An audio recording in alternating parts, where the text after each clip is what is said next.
Okay. Friends, let's get started here with the second CoForce Collective event. Did this for the very first time last year, the IMSA weekend. It was a big mashup of IndyCar and IMSA at CoForce's Gearbox Garage. This one's a little different. This is the CoForce Collective presented by our friends at IndyCar. So huge thanks to Doug, Alex Damron,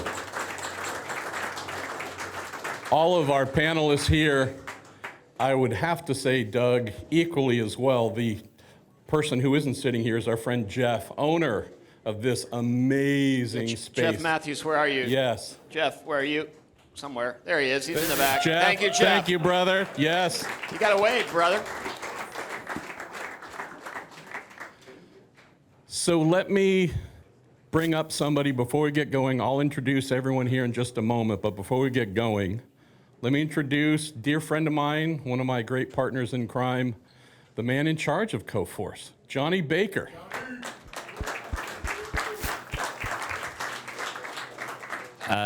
Just want to say, well, this wouldn't, again, Marshall beat me to it, but Jeff, thank you for hosting this, and IndyCar for all the support in putting this on. I think this is trying to bring, there's so many different stories going on throughout the month of May, and obviously digital is becoming a big part of that. Lots of us in this room are telling different stories for different reasons, but ultimately creating value around the amazing event that is the Indianapolis 500 and the NTT IndyCar Series. Also want to say a big shout out to our crew who have put a massive effort into putting this show on tonight. So thank you for all your efforts in this busy month. And thanks for everyone for showing up. Hopefully we can be doing more of this. We are going to be making a bit of sort of a live to tape podcast that's going to be available on YouTube in collaboration with IndyCar later this week. And there will be some social content coming out about this, promoting showcasing this whole event. So please engage with that. Let's generate hype around what is the greatest race in the world. So without further ado, Marshall. All righty. Johnny Baker, boys and girls. We have Doug Bowles, Indianapolis Motor Speedway president, who rang Roger and said, I got so much free time. What if you let me run IndyCar?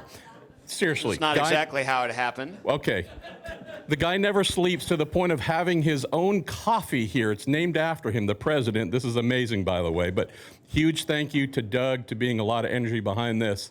Our great friend, Michael Shank, co-owner of the Meyer Shank IndyCar team, IMSA team, huge voice of reason and insight for me at all times. Next to him, Alex Damron. I just call him the VP of great stuff coming out of IndyCar. If you love what you've seen coming out of the series for many years, the Speedway as well, it's very likely Alex and his team are the architects of that. One of my favorite human beings on the planet, and she's amazing at her job too, Kara Kristolik. I believe your job title has 7 words in it. I'm just goddess of tires, engineering, and art. I'm gonna go with that. Is that okay? Magician. Yes. I'll pass this on if need be. It sounds like, John, this mic might not be our friend right now, but that's okay. Beautiful. Next to Kara, we have Josh Butcher, head of digital, Chip Ganassi Racing. Wanted to have Josh join us. He was at the very first CoForce Collective.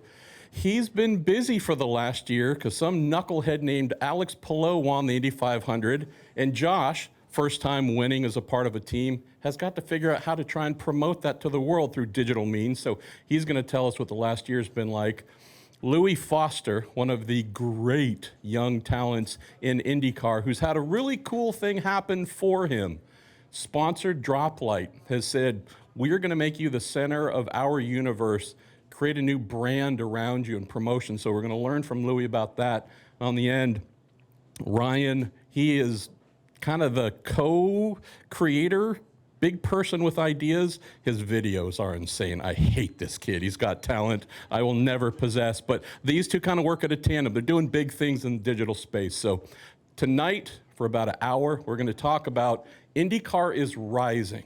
This is our home event. But what are some of the things, what are some of the reasons behind that rise? So Doug, you and I got to know each other really well we knew each other for a long time, but you and I used to be the last ones, fourth floor of the media center, when you were basically the Alex Damron of 15 years ago.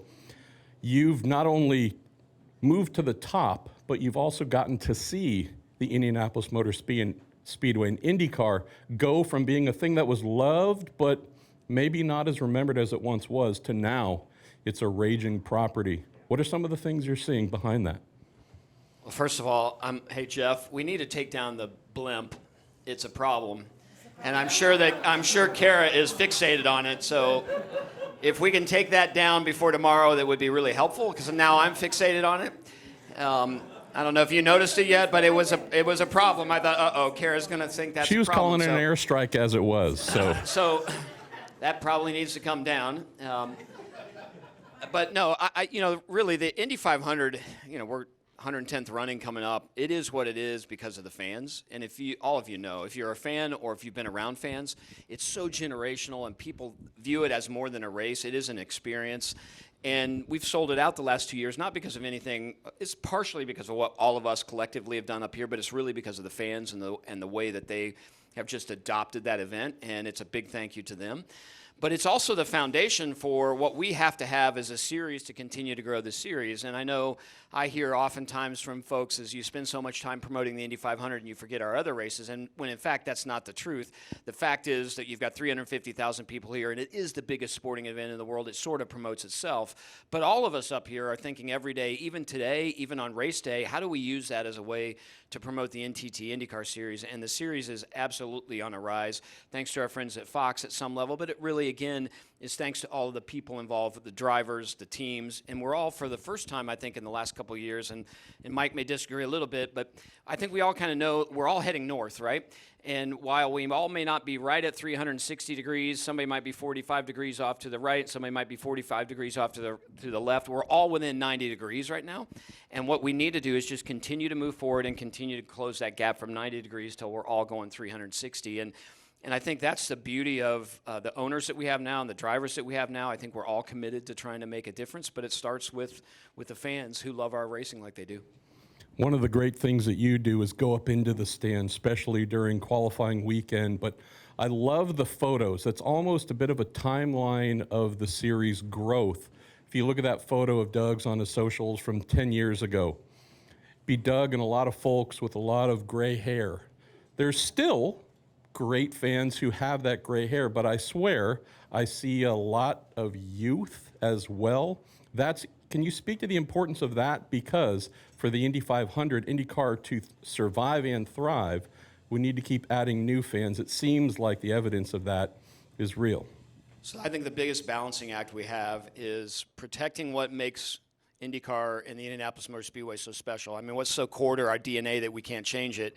And then once you get out of the center of that DNA, what can you change to attract the next generation? Because if it was up to the generation ahead of me and ahead of Mike, they'd want to keep roadsters around. And while roadsters were super cool, they're not attracting the young kids. And if it were up to the two of us, we might want to stay in the 80s, right, where that was really cool. But if you ask a young generation right now, they love the Patos of the world and the Alexes of the world and the cars that we have today. And things like the snake pit and other ways to attract fans, we have to get invested in that. Otherwise, the sport that we all love when you're 59, 10 years from now, it's going to be even older, and 20 years from now, it may not be here. So when I have an opportunity to talk to an old fan who's been around for 60 or 70 races and they complain about, why do you care about those kids in the snake pit? Well, I care about those kids in the snake pit because ultimately, and we have evidence, and Alex can talk to this a little bit, we have evidence of people who start in that snake pit and now are buying tickets and they come back and they're watching our series.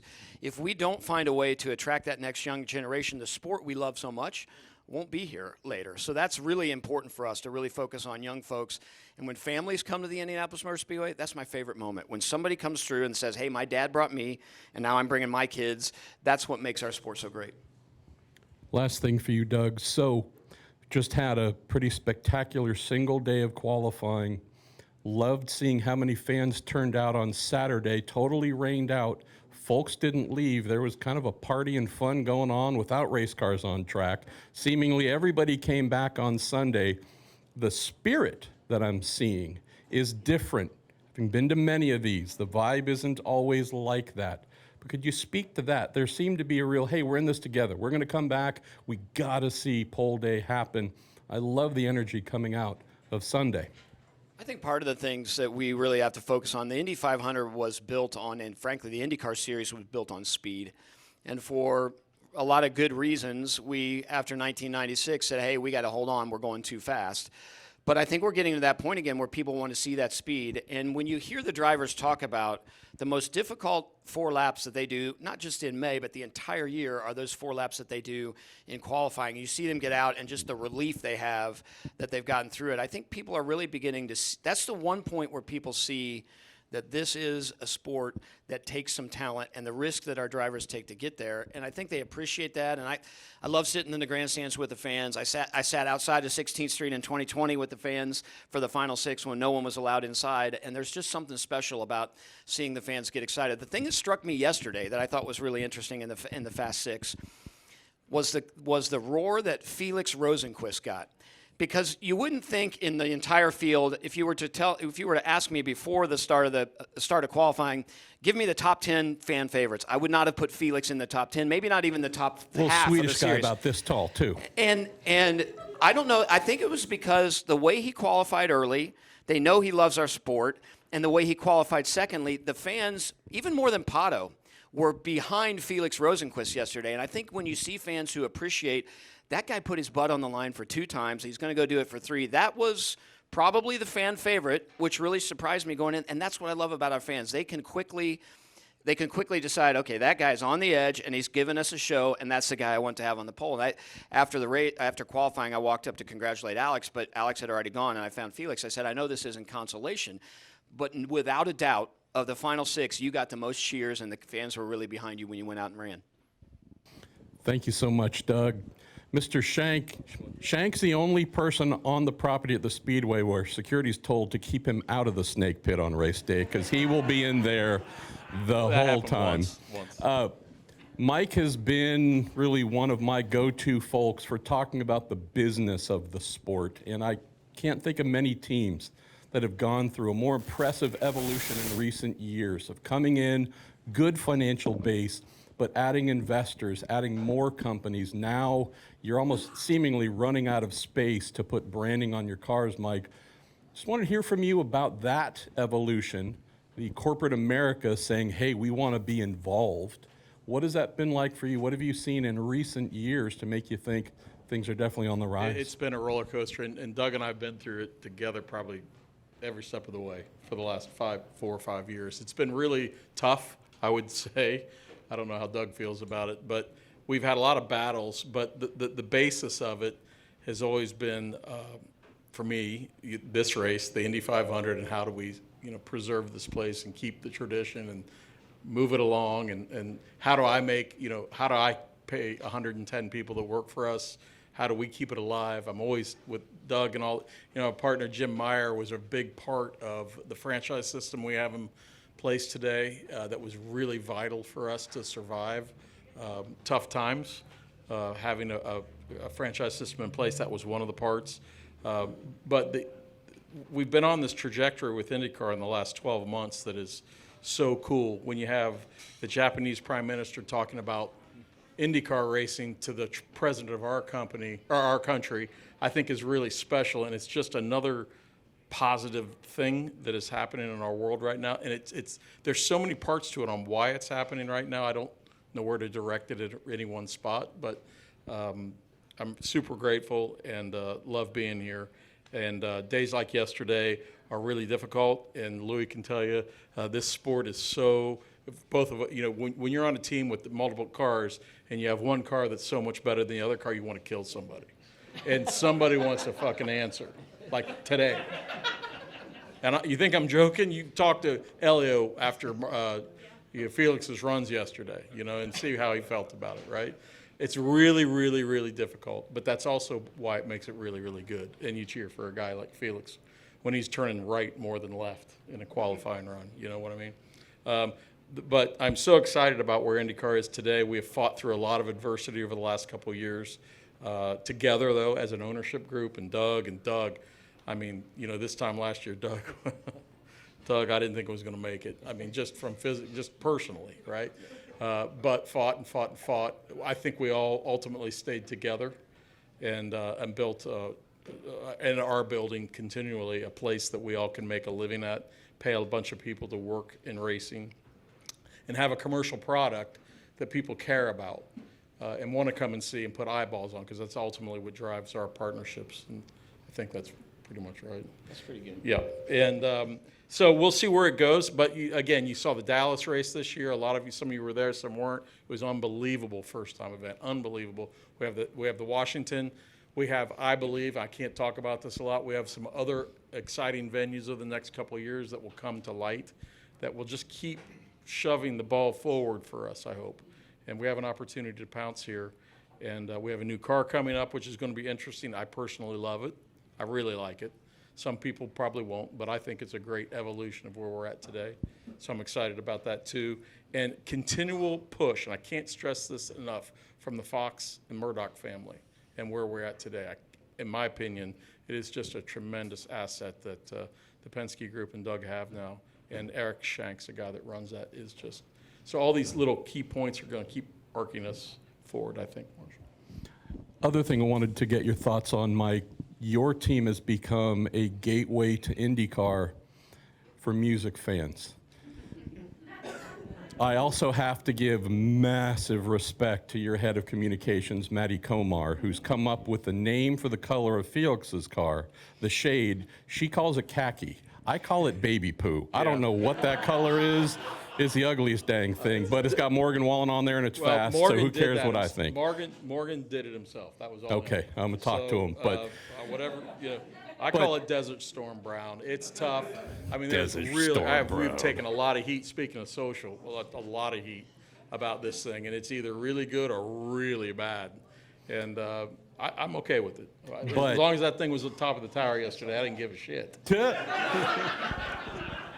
If you're an old head, might love the Grateful Dead when it was on the car. Tom Petty's on the car. Wait till you see what we got in Detroit. Ozzy Osbourne. If it's Jay Dilla, I'm going to marry you. But the point being is, seemingly whatever type of music you might like, it's very possible that you've had that on your car through SiriusXM and the channels there.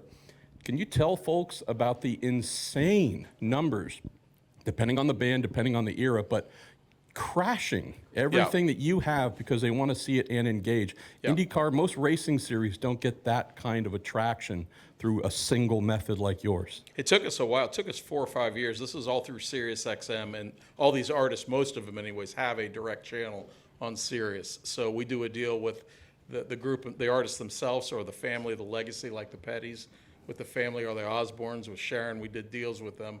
We're slowly trickling in to get commercial rights to be able to sell some of their stuff, which is also really, really tricky, but we're working on that. But it's great, especially when the artist really engages. Some don't, some do. But when they engage and they pump it out, or they come to the track, like we had Trey Cool at Long Beach from Green Day, which is great. We've had John Bon Jovi out. John was awesome, really, really. And we had him do the fastest seat. And this kind of stuff, we're going to keep pushing as hard as we can. We had a little hand in getting who's Counting Crows? Counting Crows. Sirius helped with Doug on that a little bit, and I think in the future here you're going to see some artists through the SiriusXM relationship and us and the Speedway like that are going to blow your just going to blow you away. We almost had one. We did. We almost.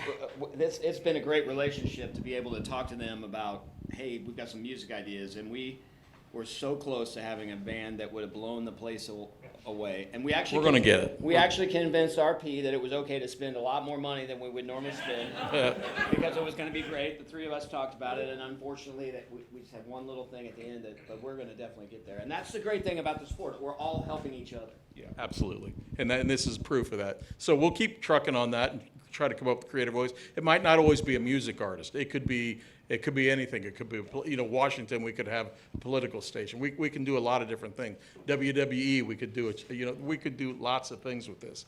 Any way that we can get our product out to more people that would never, ever look at it, I'm for. And it doesn't cost us anything. So, as a guy who grew up on Rush, I keep pushing for them to have Rush at Markham. So that's me and my proclivities here. Louis, if we could pass that mic to Kara. She is up next. Just goddess of everything, Kara Kristolik. love the fact that you, on top of everything you do for Firestone and representing IndyCar so positively, she has legitimately been like the den mother of inclusiveness in IndyCar.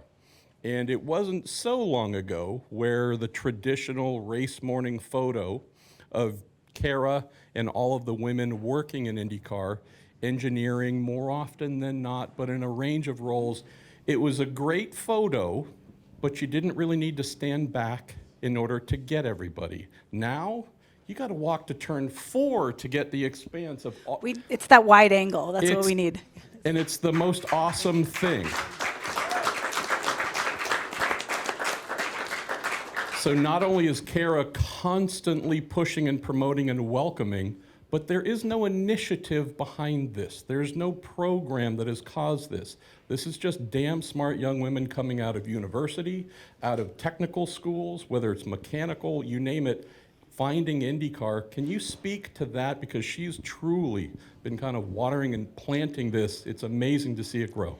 So thank you, Marshall. First of all, today I was walking down pit lane during practice, and I had the realization there is probably more teams that have at least one woman on the team than teams that, and when I say woman, there are so many different roles in motorsports. I'm talking more mechanics or engineers. Pit crew. Pit crew. There are more women in pit crew this year, I think, on teams than there are not women on crew. So at least having one or two. I walked by Penske teams, and I know Graham's team has a few different mechanics, and it's really nice to see all of that. And it has happened a little bit organically. There's been programs like IUPUI. They used to have a women in motorsports program that was really strong, that brought a lot of women to the sport. But I love seeing, a while ago it was Kate and I. So for a long time I was the female engineer, and I made a really embarrassing mistake when Andrea Toso from Dallara joined, and I said, oh, it's another female in the series, another female engineer. Come by if you need anything. So it's Italian, it's Andrea. So a little embarrassing, but it's all right. We are there now. You didn't need to. There are so many more. We've gone from being patted on my head by a team owner, and I promise it was not Mike Shank. It was not Mike Shank. A current team owner, when I told him they needed to pit because their tire pressure was too low, that they were going to have a potential issue, patted me on the head and said, "It will be okay, Kara." It did, and it's a current team owner. And it was not Mike Shank. It wasn't Shank. I'm giving him a hard And time. to having a young woman have her first time at the Indianapolis Motor Speedway that worked for me, where a mechanic said, "Oh, are they giving out degrees at the supermarket, engineering degrees at the supermarket?" But we have come such a long way, and this IndyCar series is so supportive. The men in the series, the women in the series, everybody comes together. Everyone is welcome. We talked about the women photo, but now there's a photo that the African American teammates that are taking on the starting grid. So we are becoming more welcome or opening. And you compare this series, the IndyCar series, with a lot of the other series out there. This is a phenomenal group of people that really care about each other and work together. Doug making sure things can happen, like making sure the mechanics in the paddock are taken care of. So really, really great momentum in IndyCar. And I'll just come back to the central point of talent is finding IndyCar and making this their home. And one of my biggest complaints when I was a young mechanic coming into IndyCar decades ago is everybody looked like me. And that was strange because normal life, it's this just mix of humanity. But in this sport that I love, it was like, oh, it's kind of all the same model. This is weird. And then now we have, as you mentioned, every race, everything, it's just kind of a cool, normal thing to be on pit lane and say, there's just people doing the thing they love. So talk about this as well from your perspective, Kara. You haven't just been the supporting women, you've been trying to build unity, create friendships, mentorships. Hey, you over here, you're new, speak to them. It has nothing to do with age, gender, otherwise, but she's also a goddess of nation building too. I'm a connector. Yeah, so they're like I said, the IndyCar series here, the group that travels with our traveling circus, right, Doug? The traveling circus we have that is IndyCar. There are so many great people, and there are times where you just look at people and you're like, hey, I had a conversation with a young lady who was frustrated with what she's done outside the series, and then I talked to another lady who works inside the series and said, here's this young lady. This has just happened in the past week, so we may have another female engineer in the IndyCar series coming up soon here, but just on someone who's frustrated with her job. And again, there are so many great people that work on the series, so to be able to make some of those connections, it's pretty powerful. And again, it's not about you. It's never about me or what I do, but I think I was talking to one of the gentlemen out here that if I can leave a legacy of a stronger community, better tires, of course. I want better tires. I want to make sure we have all of that, but a stronger community behind me. I think I've done a good job. Amen. Thank you, Kara. Seriously. And just to add on top of that, I have a friend whose daughter, she's finishing college, looking for something motorsport engineering related. That can be a hard way to get in. You reach out to a Doug, a Mike, and Alex. They instantly say yes and do everything they can. She was hosted by Meyershank Racing on timing stand in IMSA, then in IndyCar. This is something where there's no gain coming back. It's, yeah, let me be part of a solution. This is going to make the sport better. So that's part of the spirit of why IndyCar is on the rise. And those two are great connectors. There are so many other people in the series, but they don't care whether you're female or you're male or what you look like. They want to make sure that the best person is the role and make opportunities for everyone. Alex Damron, What's up, dude? how you doing, my guy? I'm good, man. This guy taught me that we're allowed to curse, so I might throw a few in, but I want them to be natural. And he also gave me a great quote for the press release for the new car. So I'm buzzing over here. Wow. You know, Shank, I forgot to ask. So we know you as kind of Mr. Rock and Roll metal guy. Okay. I learned something today that blew my mind from your great Matty Komar. This guy's Van Halen, Sammy Hagar. What's your favorite all-time concert you've been to? You're not going to believe this. The best artist I've ever seen in my life live was Lady Gaga. Yes. The best. I mean, this lady, we saw her in a really cool environment with my partner Jim Meyer, and it was unbelievable. Just truly inspiring. No. She's been here. I think she's been here. Yeah. That's for me. That's why you're walking around that meat suit a couple years ago. Yeah, all right, it's all connecting for me, Shank. Yeah. Alex, your job, yourself, great members of your team, Mackenzie, and so many, it is trying to think, create, ideate. IndyCar has been around forever. How do we make this new, fresh, and engaging? I look at some young folks who've flown in from the UK, young journalists, right, from Dive Bomb and others, where you go, cool, they're not old farts with salt in their beard. This is becoming more appealing to younger fans, different and younger media as well. But this is something, admittedly, you and your team have been a pretty serious instigator of. Give folks an idea of what you're trying to build.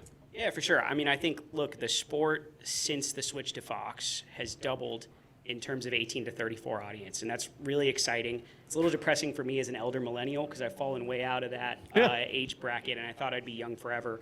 But it's really good news for all of us, and I think as a brand, we've leaned into two things, the creator economy and accessibility. We're a much more open brand than we were a few years back. I think for a long time we felt we had to aggressively establish ourselves, and because of that we had to have really strict brand guidelines in place, and it made the sport harder to touch and feel, frankly. So, now we go into our race markets, we look at creators who live in the local markets, we invite them out to the track, we ask them to put their own personal spin on IndyCar, and that's been really successful for us. And then I think from the accessibility standpoint, just out of curiosity, who's looked at their credit card or bank statement at the end of the month and said, heck, I got to get rid of a couple streaming services, right? They all count on you saying that, but not actually doing it.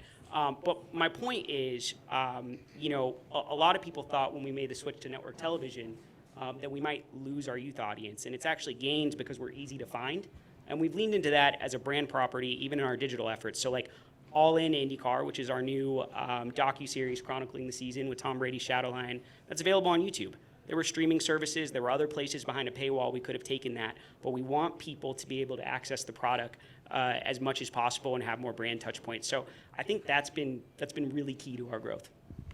Talk about the reactiveness as well. It's another thing that's sort of impressive to see IndyCar engage in.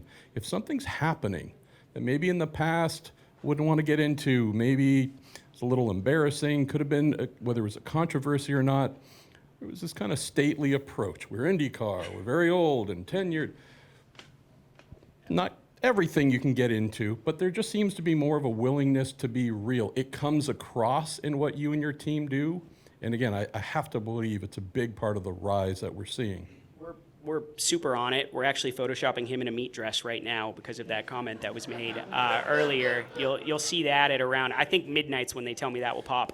But no, jokes aside, I actually think Doug gets huge credit for this because from day one, stepping into IndyCar leadership, and the whole time he was in charge of the Indianapolis Motor Speedway, he was about being for the fan and then taking part in the real world. It's really easy to look at a product or a brand or a sport and say we're going to create a set of guardrails, we're going to stick with them, and we're going to take part in the dialogue that we want no matter what. But I think you have to listen, you have to participate, you have to react, and you have to show that you're seeing what the fans are seeing, what the drivers are experiencing. We've really leaned into that. I mean, I remember like something would happen on track or a driver would say something interesting 3-4 years ago. I'd have a line out my door asking for permissions to post something on IndyCar.com to reply back to the driver. Everybody was worried, am I going to be in trouble if we react to this and if we take part in what's happening out there? And now that line doesn't exist because we know that we can, and that's who we are as IndyCar's voice. I think you also brought us a little tease of a little video that might be kind of awesome. I'm super pumped, man. This is a world premiere. Who was at Carb Day last year cheering on the All-American Rejects? Yeah, Millennial Soup. I'm excited. Yeah, younger. The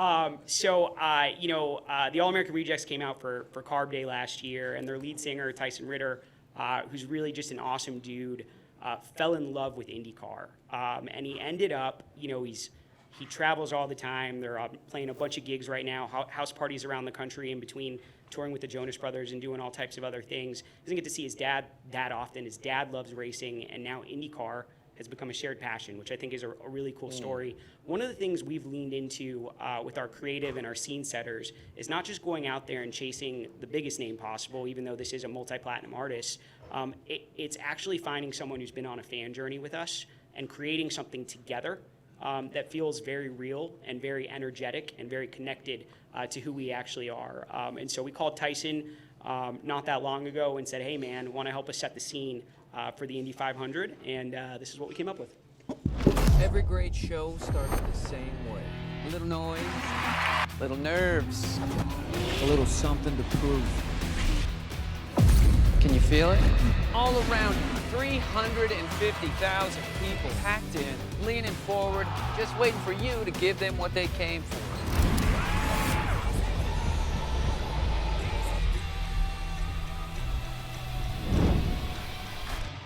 Show! This stage ain't for the weak. Nerves of steel. And a little bit crazy. They know history's on the line! Crank that shit to 11 kind of crazy. If you get it right, they'll never forget you. If you get it wrong, you're just a really fast footnote. This isn't just a race. This is headlining at Woodstock meets spring break meets Game 7. It's all on the line. This is where you come to carve your name in history at more than 230 miles an hour. This is the one and only Indy 500, baby. The greatest spectacle in racing. Welcome to the fastest racing on Earth.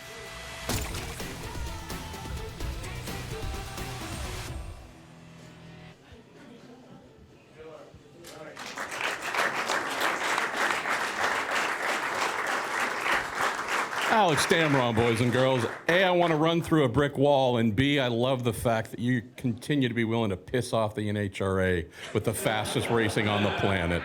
Can I make a comment? So what Alex said that I don't think I want to get lost on anybody is we are really focused on celebrities who really care about our brand. We can be another brand and pay somebody to come to your event and walk on your grid and not give a crap about your brand. We don't want to do that. What we want are people who legitimately like our brand. Same with these guys at Meyer Shank. They're getting folks involved who then fall in love with our brand. So we're not paying people to be part of our brand. We're introducing people to our brand, and when they fall in love with it, they say, hey, how can I help? And that's just so much more natural. It's organic, and it's what we want. And that's really where we're going to get the growth. So when you see people, different series that say, here are all the celebrities we have, and you want to see the bottom line of what it costs to bring those folks. The people that come to the Indianapolis Motor Speedway to be part of our pre-race, or the people that come to the IndyCar Series race to be part of our pre-race, they're there because they want to be there, not because we're paying them to be there. And that's really our philosophy is we want somebody who's going to leave and continue to be an IndyCar fan as they go forward. So that's really kind of been our philosophy, and that's a perfect example of somebody who said, man, this is awesome. How do I help? Amen. As somebody who got script edits from Tyson at 2 a.m. after a show, I can tell you he's into it for sure. Johnny Baker, why don't you come join me up here? We're going to shift to something that CoForce does a ton of. Why don't you grab the mic from our man, Mr. Damron? So a ton of what CoForce does, working with drivers, working with brands. We're going to move and talk to Louis and Ryan here with the amazing stuff they're doing. But what they've been making, what they've been creating, this is something he has a huge appreciation for all you're doing, because this is something you do as well with your team. But the emergence of the driver as not just an object of affection or appreciation, but as a standalone individual, to be respected in their space with their own brand and their own fans. This is a new, more modern approach, but it's also something you do a lot of as well. Yeah, I think from a CoForce side, yeah, we lean more in with on the partner side, especially like I think manufacturers. Mike knows like Honda, Acuraland. That's a very good. Acura having their debut at the Indianapolis 500 this weekend. Where's Zach? He's Zach Stealing. He knows. Yeah, it's been amazing. Been putting a lot of pressure on us, but great pressure in terms of like, hey, we want to leverage this, pushing hard. We're getting emails from California throughout all times of the day, and it's like, it's great. It's making us work hard, but it's because they see the value in the event. And it's like they want to storytell around the Indianapolis 500. And I think a lot of this comes off, I think, what Doug and Alex said, the Fox thing with those numbers last year. I think, and we're seeing it with partners like Arrow Electronics now. It's like, we want to do more storytelling. We want to be, how do we get in, do more of this? And I think that's been a big challenge for our team. It's been a really exciting one, creating a lot of opportunity to ultimately, it's our job to generate ROI for them the investment they're making with the teams, with the series. They got to be able to go back to corporate, their executives, and show that it's working. And that's part of the challenge. Like I always say to our teams, like, we got to generate value. We got to be able to show that this generates a return on investment, which is good for our business. It's good for the sport. And that's been really fun. But yeah, I think just really more conversations instead of just going, what are we going to do with IndyCar? And now it's like, we've got to lean in. How do we be a part of this? I've seen that change in the last sort of 2 to 3 years for sure. Why don't we get Louis a microphone here? So Louis, qualifying P21, awesome. Know that you wanted to remove the 2 and just be P1. Totally respect that, but really solid performance from you there. I love Louis isn't someone who's chasing cameras and microphones in the spotlight. He's just very authentic himself. Champion driver, one of our young champions in the sport.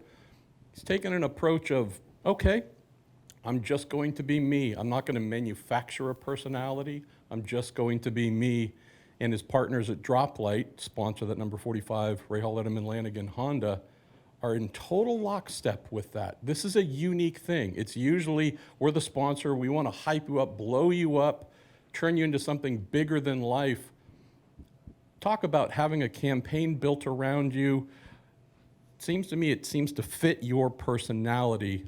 One of the reasons that I love it. It's one of the reasons that Alex Damron said, when we're talking about which driver should we have, you were the first name, and admittedly, sorry the other 32, you're the only name mentioned. Yeah, I think best place to start would be when I signed with RLL initially. We didn't have a sponsor. We had MyJack, and that's Mike's company, Lanigan. Mike Lanigan. Droplight came on board around I want to say, I think it was just before May last year we started speaking to them properly, all through Jay and his hard work, to be honest with you. And ever since they've joined on, at first it was just a 500 gig last year with the Desnuda Tequila, and then it kind of progressed into what it is today. And bluntly, they've given me a lot of freedom in what I think my brand image should look like, right? And they've kind of fit that around them. For example, Ryan's my best mate. I've known him for 4 or 5 years. He's worked with pretty much every leading person in the industry within motorsports. And I told them, hire him, simple as that. And they hired him. So, you know, and he's done awesome for them so far. Could you tell him to hire me too? This guy's got a lot of Gonna prove your He's worth making first. stuff happening. All right, fair point. But fair no, point. I mean, at the end of the day, like you said, I like to think I am who I am. I don't try and pretend to be who I'm not. I'm British and pretty clean slate like that, I guess. Just like Baker. He gets it. I'm a melting pot now. Yeah. Been American 19 years, UK, up to New Zealand, I don't know where. Yeah, maybe give me 10 more years and I'll be a bit more, but we'll see. Well, I was born there, but yeah. That's a lie. It's not that great. It's like, yeah, anyway. Yeah, it's not great. It's not great. But anyway, but no, I mean, I think the cool thing is they've got such a plethora of brands, which, you know, at the end of the day, I think the biggest thing I find personally within racing that you can do as a driver and as a team and as a sport is have identity. Like, the easiest example is when you think of Ferrari, what do you think of? Red, right? And I think from my side, where IndyCar has struggled in the past, is there isn't a great brand identity with some teams. Some teams do it very well. McLaren, for example, orange, right? All their cars are orange. Papaya, sorry. Whatever. If Zach Brown was here, you'd be peeling off hundreds as a fine for saying orange. I but that's swear okay. I'm not being paid, but like I think the fact that we have, and it's rare within IndyCar to have a sponsor that is on your whole season, right? Even within my team, we've got Graham with different sponsors at different races, you know, with Mike as well, and it's hard because the financial limitations of the series as it stands right now. And we're pushing to be able to get to a point where we can, I mean, I'm sure if I told you today you could have a season-long sponsor, you'd say yes, please, right?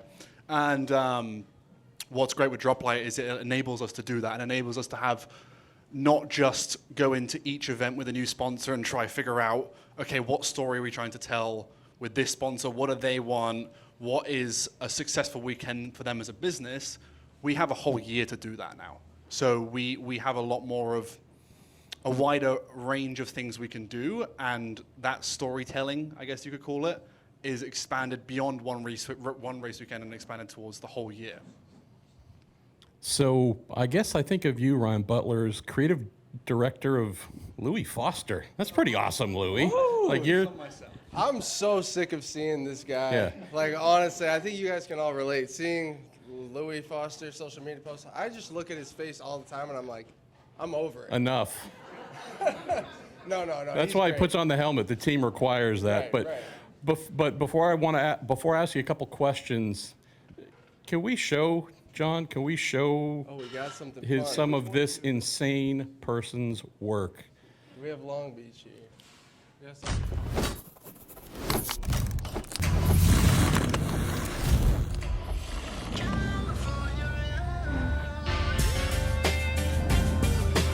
Long Beach in the house.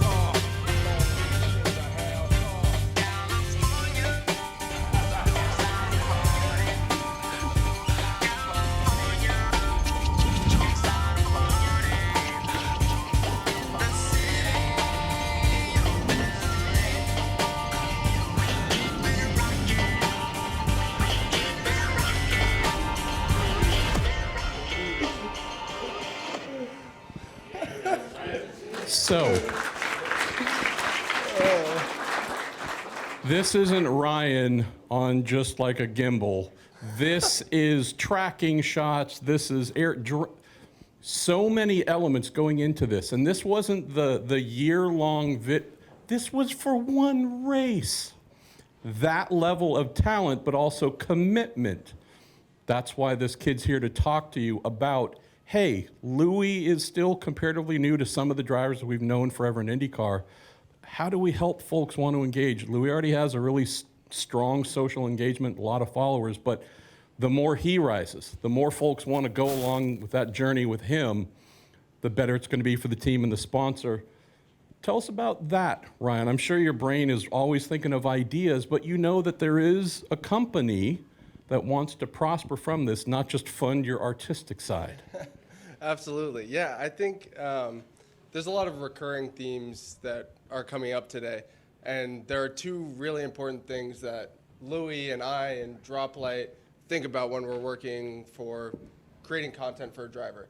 So one thing is building a personal brand, right? Building Louis Foster, right? And then the other thing is capturing that in a super unique way that people don't see that often.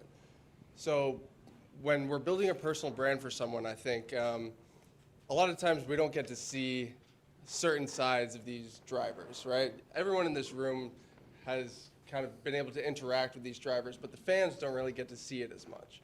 So being able to show that side of people, this side of Louis where he's just cruising around Long Beach, is so much fun. And I think it's super different that a lot of people don't get to see, right? So creating that personal brand is a lot of fun. And then doing it in a unique way is very important because there's a lot of legacy media around racing, right? But we kind of want to be disruptors in the paddock. And I think, again, everybody in this room wants to be that way, and I think we all do a great job at it.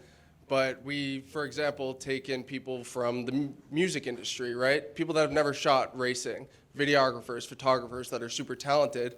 We throw them in a racing scene and we say, hey, have fun with this. Do something crazy. And we get the most compliments on that type of content. So building a personal brand for drivers, athletes in general, is very important for us. And it's also important for the sponsors, the brands that are backing them. We can do organic product integrations that, aren't just putting the, logo on a car and, like talking about it in a way that, yeah. So yeah, in this video, 3 organic product integrations, and the brands love this. We get Louis' watch out here. We get the Desnuda tequila, which is awesome. We get everything. So yeah, again, recapping, building a personal brand for drivers, athletes, very important. Capturing it in a unique way. Pairing our drivers with somebody that makes them feel comfortable, a photographer or videographer that can really just like have a good time with them, do stuff outside of the track, create some fun stuff, promote the race, promote the brands, promote the driver, all that stuff. I think we have a great time with it too, and Louis can say that. Yeah, he loves when I make him shoot stuff. So, we all want to create content, and I think it's a good time. So yeah.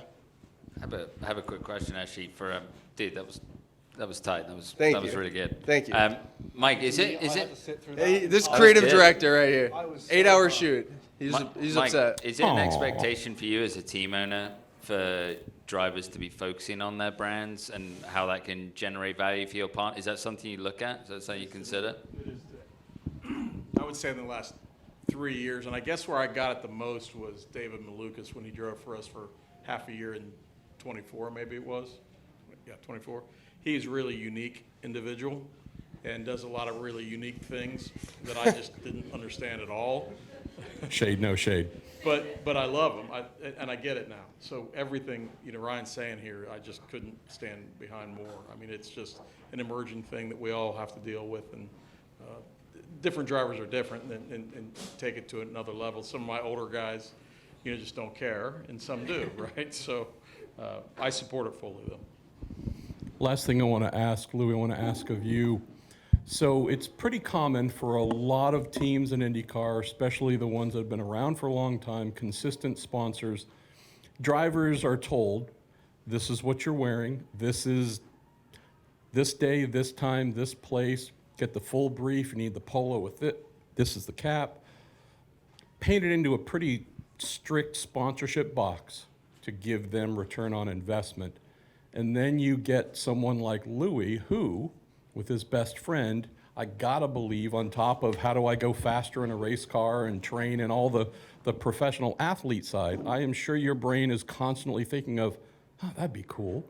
And you know you have an avenue to do that. And whether it's merchandise, branding, the mustache logo you got going on, it's beyond the videos. If you don't have a Louis mustache shirt, please buy one. But tell me about that, because this isn't RLL saying, Louis, here's your dress list for the event, don't stray. It's, what ideas do you have? And you're probably going to get a thumbs up. Yeah, I think at the end of the day, obviously, with RLL, Droplight being my main sponsor, realistically, whatever pleases them, Droplight itself, RLL's usually happy with. I don't know if Kathy's still here. I don't know if she's wandered off anywhere. Yeah, is that a thumbs up from that, or is that a thumbs down? She had 2 glasses of wine Yeah, earlier. Kathy loves it. She's passed out on the floor over there. She's gone. The amazing Kathy Lauterbach, everybody. Yeah. One of the true OGs of the sport. But yeah, I mean, like at the end of the day, we kind of over the last 12 months, I've gone through ebbs and flows on this kind of stuff. We've tried certain things within social media that have been great for just pure engagement and views, but from a branding perspective, maybe haven't been optimized and have been very taxing on me personally as a driver. It's a hard mix of focusing on the branding side of yourself as a driver, promoting the sponsors as much as you can, but also driving the race car, because it takes a lot to do that as well, just mentally. So we kind of had a pretty busy first couple months this year, and we've toned it back a little bit and focused more on quality rather than quantity recently. But yeah, I mean, I've always enjoyed this side of life. I've always enjoyed the creative aspects of social media and content creation. It's something that I've always had a bit of a passion for, but I'm useless behind a camera. So luckily, whenever I have any, like the one we did for the qualifying, right? I think I spoke to Ryan the morning of qualifying, and I was like, you know what would be a really cool thing to do is like almost like a postcards of qualifying, like still frame, tripod, no audio or no like music over it, and just like straight shot videos, just kind of showing the feeling that you get from an Indy 500 qualifying day. And he was able to put that together, and it looked awesome. And it was a great video, a great carousel of videos that we did for it. And I thought it was cool, because the amount of times I see, I'm not going to call out any drivers, but these crappy-ass carousel posts of like, you know... Crappy ass, that's a new one. Well, I love that. Qualified 15th today, car was great. Like, it's just so boring, man. Like... And that's how I feel about it. It's like, I don't want to do that. I just think it doesn't do anything for anyone. I mean, there's some people that enjoy that like the update. But at the end of the day, your social media is your brand as a driver and as a company and whatever. And there are certain places that fans will go to see results. And it usually isn't an IndyCar driver's page. Like, if they want to find out where you qualified or where you finished the race or whatever, there's other avenues to go. Your brand should not be solely focused on a few photos of you in the car and you being like, yeah, I finished 12th today, see you next week. Like, that's just dull and uninteresting, and I think that that's something that needs to change within the sport personally. I mean, I think that it's something that all drivers should be looking at, but obviously, as Mike said, some don't care, and fair enough, I can't blame them. My job as a reporter telling you who finished 12th. Dull and boring, apparently, but no problem. See, Shots when fired. you do it, it's cool. You told me I was worthless earlier, and I didn't push back at all. So you're spot on, mate.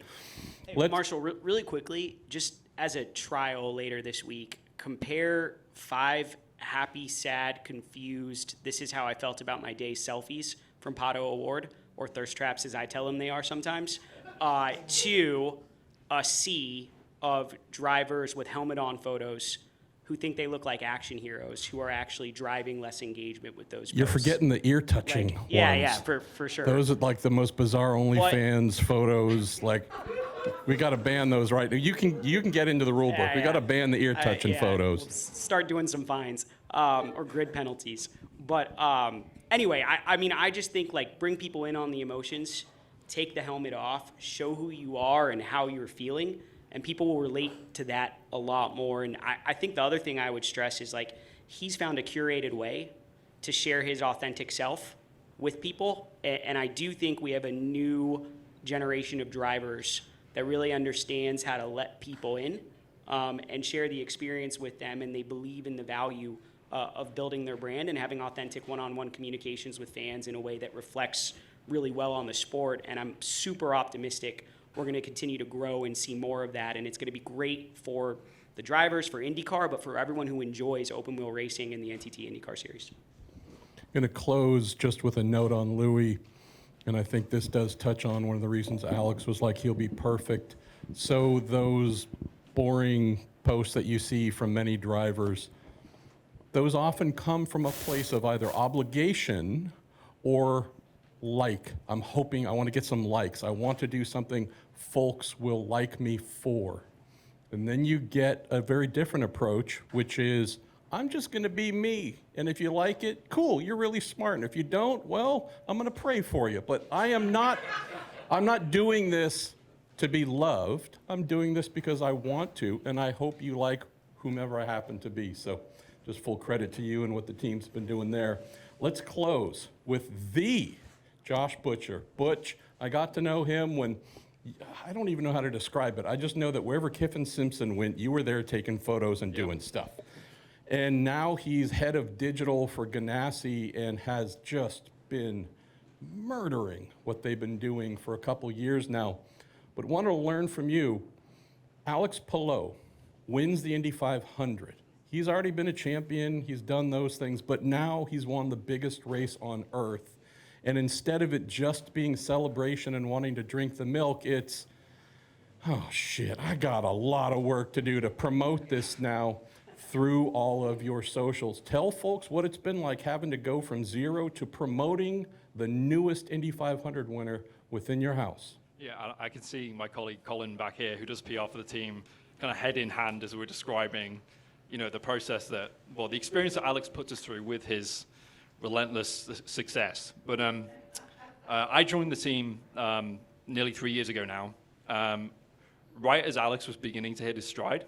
And I'm going to be honest, as we went into 2025, my second full season with the team, didn't quite know what we were getting ourselves into. So Chip Ganassi Racing, just kind of walking back a little bit before we get into the 500, very old school operation.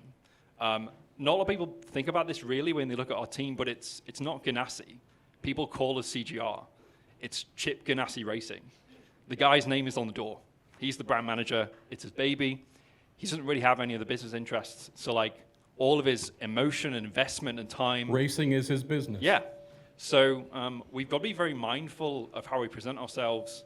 And while I love hearing a completely different perspective from Louis and where the series is going from Doug and Alex, we've kind of got to thread the needle of a very old school approach, a very family oriented team.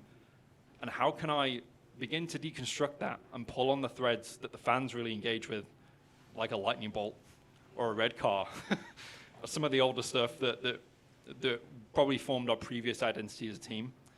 And then how do I, also equally create excitement around Alex, doing what he's doing. And it'd be very easy for us to, just do stuff by the numbers, do stuff as Louis described. We post a photo, Alex on the podium, great result team, on to the next one. And in some ways, that's what the race team does. They're very methodical. All the energy and investment goes into making race cars go fast. And when we've done a race, Chip doesn't look backwards, he looks forwards. So we come to the Indy 500. And for better or worse, we approach that like every other race. We have a win plan. We have a very small headcount for our content operation team. I oversee it. I'm also the camera guy. I'm also the graphic designer.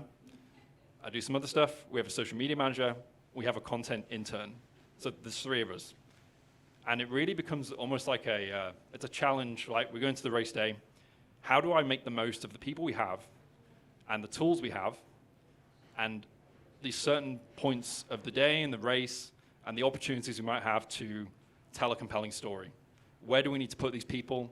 And really, as I've done this job for the last couple of years, and then in a previous life, doing agency work, I found that planning was actually the death of creativity, and it really restricts what you're able to do on race day. I feel like I talk more about ideas and guiding principles, but we don't really make a content plan. That's good on the back end for reporting. It's not great for living in the moment, reacting, setting yourself up for success, and often it's the clip you didn't know you were going to get. It's the dumb video you farted out because it was a silly idea at the time that actually goes viral. It's not the thing that you spent 6 weeks planning because all the various stakeholders thought this is great. That's part of the challenge. I won't name the IndyCar driver, but there was an IndyCar driver who had the most scheduled, least interesting plan where they would post twice a day on their socials. And seemingly every day at about 8 a.m., I believe the same cut and paste caption of rise and grind, and them doing something in the gym or something like that. And then there was something kind of food or athletic related in the afternoon, like clockwork, thinking that folks were just craving to see you effectively say the same thing every day and do the same thing. So to your point, yeah, we kind of got an idea when we're going to post stuff, but let's not paint ourselves creatively into, oh, we must do these things. Let's just kind of work and be inspired by each other. Correct. And there is an element of we talked a lot about partnerships and return on investment. It's the ugly bit that the fans don't see. Ugly is probably not the right word to use about our cherished partners. But, they have goals. There's certain deliverables. There's contractual stuff we have to get out for those guys at certain times and at certain weeks. And there's elements of repetition or, how do we rethink a certain content strategy we have with a partner to make it a bit more interesting or fun. But again, it's working within the framework we've been given to try and do something different. Like Louis said, right? Like you're only going to catch people's attention if you do something different. I think we have some examples, John, Yeah. to show, and maybe video as well. So just to contextualize this, we talk about the 500, right? Putting people at the right place at the right time. We decided a little bit of a risky strategy that me with the one expensive camera that we own, I wasn't going to follow Alex at the end of the race. I was going to follow the crew because we thought, as we realized with 20 laps to go, like, holy shit. I got the word in there. Alex is going to do this, or it looks like he's going to do this. Again, we have a social media manager. She's already on the podium. She's going to receive the driver. Like, I want to be there where the maximum amount of chaos and energy and stuff is going to be, and then I will go wherever those guys go. I'm going to go with them. So this is essentially, and this might go on a little long. We could probably cut it short, but this is the opportunity I was presented with, and you can see in that moment, I'm like, where do I point the camera? And also in the back of your mind is like, we've won. I've hit the mountaintop in terms of personal achievements. I've just won the Indy 500. I can't celebrate with these guys. Now his work starts. Yes. So yeah, you can see a little bit of what this is like. As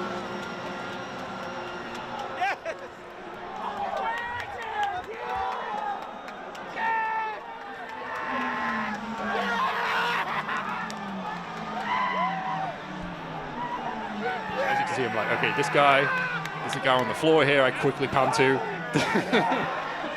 Okay, and now we turn to, Ricky is on tears in the timing stand. Yeah. And obviously, all this is shot high frame rate, so we got a ton of amazing slow motion stuff out of this. And then made my way over with the crew to Alex.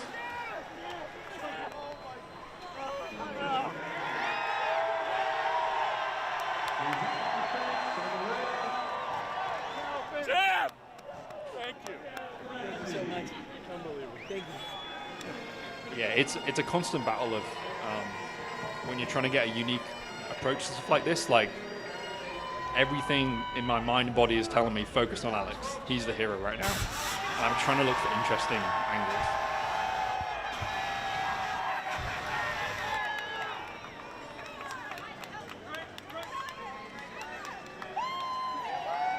Yeah.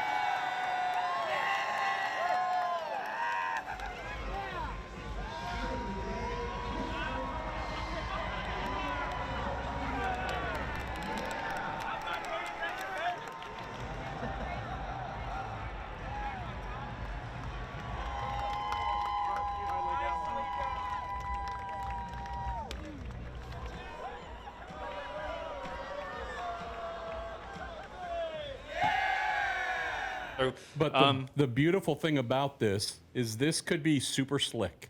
crazy fast cuts, right? Music and flat, like you could overproduce, we're going to use the official word of Michael Shank Racing, you could overproduce the shit out of this. And it would actually reduce the quality and you wouldn't remember it. This, it feels like you're a member of that team. It is just raw. I mean, Yeah, so that was a reel that we put out of about 30 seconds, and the caption was just chaos in all caps, and it did really well. But then people won't know this outside of the team, but I put together all this B-roll of the race day in like a 10-minute video, and we shared it with the team as part of our like thank you and ring ceremony and everything.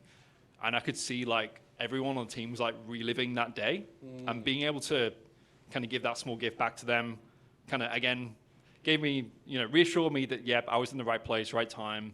Not just a lot of. I feel like sometimes there's a rush for photographers and videographers to get to their spot on the podium, so they can be, receive the driver. And everyone's got a shot list they need to check off. But I think there is merit to building in some flexibility to go after something unique, right? And then you see the payoff. So very boring slide here with lots of numbers, but you'll see all the percentages are very green.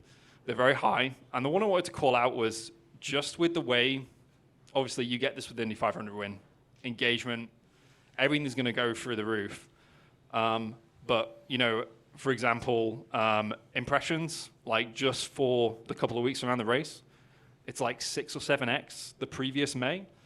And I know how damn hard we worked the previous May to promote our drivers. Scott finished third, maybe. Yeah, it was very late in the game. Someone was slowing down. We put a ton of effort in.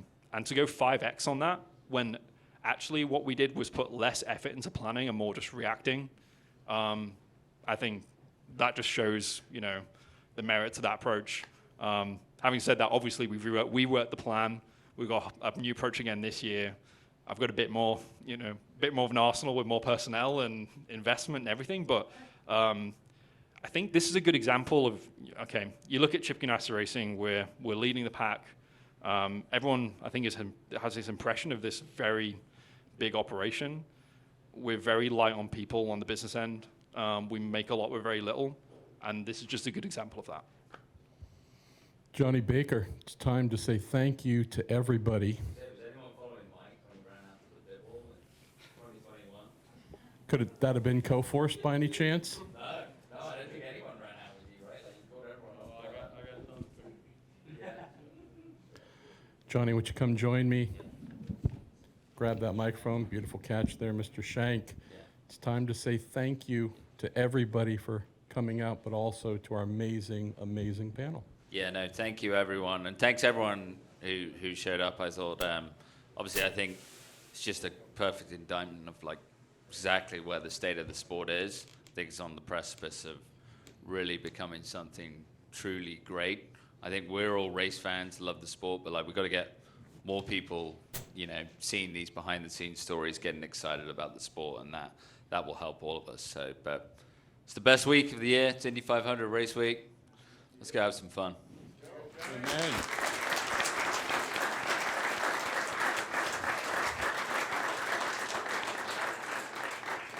One last thing.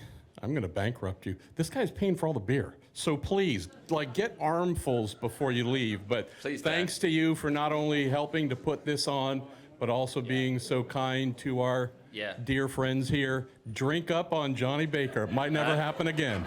Keep coming back to this place. This place is awesome. Yeah, to Jeff again and the whole staff here. Thank you so much. It's been amazing.